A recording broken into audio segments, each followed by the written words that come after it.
The year is 1916, and the earth itself is screaming. Imagine a landscape so devastated by metal that not a single blade of grass remains, replaced instead by a lunar wasteland of craters and bone.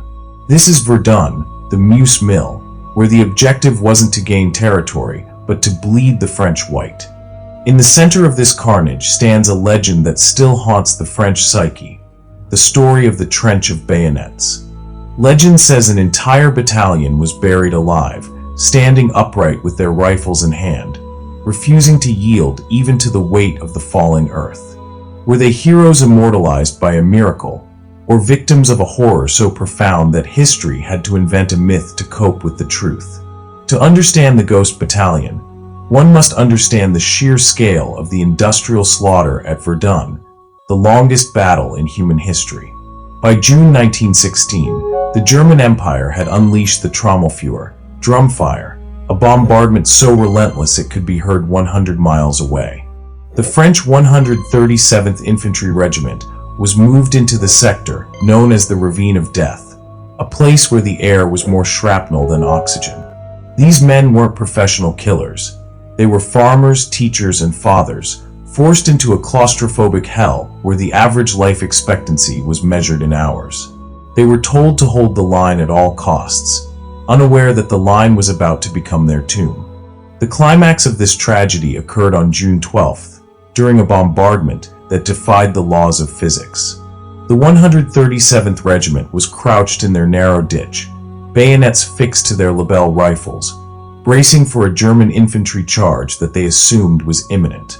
Suddenly, the world turned upside down as a massive shell couched into the lip of the trench, followed by another and another.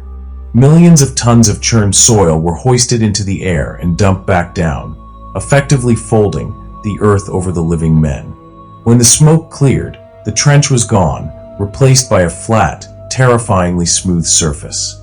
For years after the armistice, the story of the 137th was treated as a campfire ghost story until 1919, when a search party stumbled upon a site that stopped their hearts.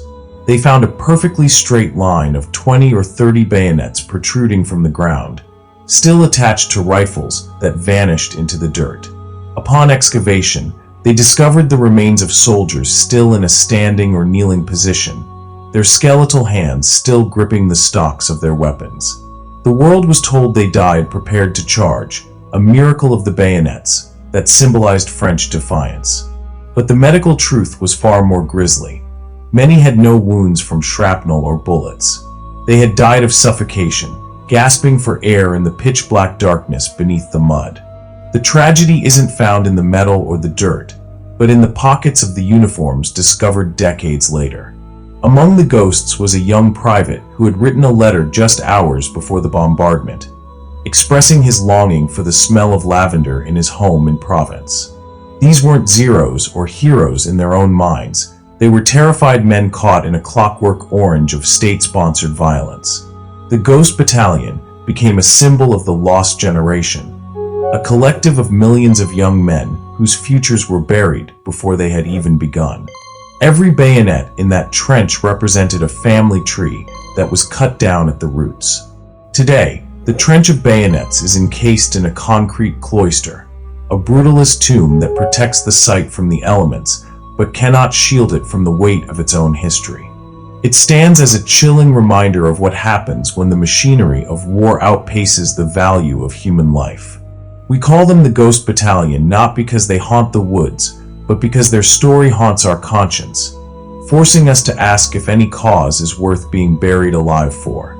Their rifles remain deep in the soil, anchored to a past we can never fully bury and must never fully forget. They didn't die for a patch of mud.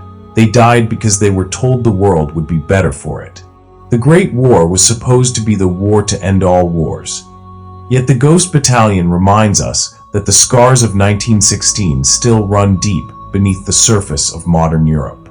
As the rusted bayonets slowly disintegrate into dust, the legend of the 137th continues to serve as a silent sentry against the return of such madness. In the end, the earth took them, but history refuses to let them go.